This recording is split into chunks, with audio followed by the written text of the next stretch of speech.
ang iconic na pagliyad habang umaawit, nakatatak na sa mundo tuwing nababanggit ang pangalang Pilita Corrales, ang tinaguriang Asia's Queen of Songs na mahigit 6 na dekada na sa Philippine showbiz.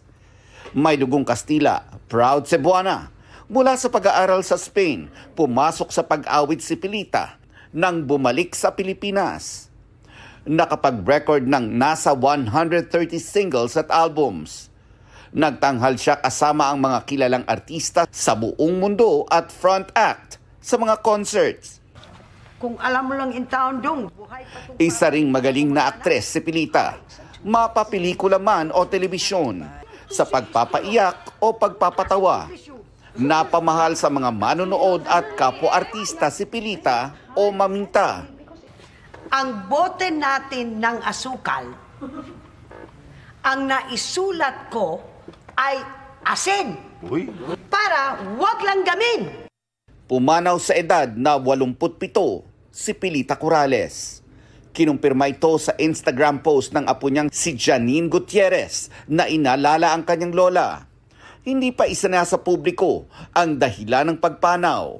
2 ang kanyang anak na nasa showbiz din, sina Jackie Lou Blanco at Ramon Christopher Gutierrez.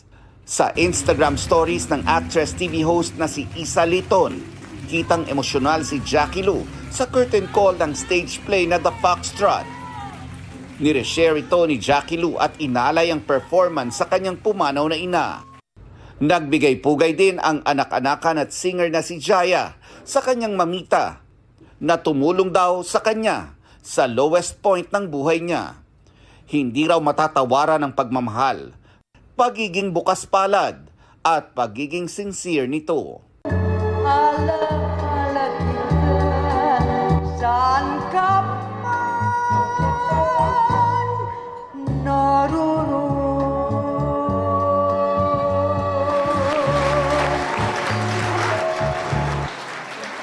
Nelson Canlas nagbabalita para sa GMA Integrated News.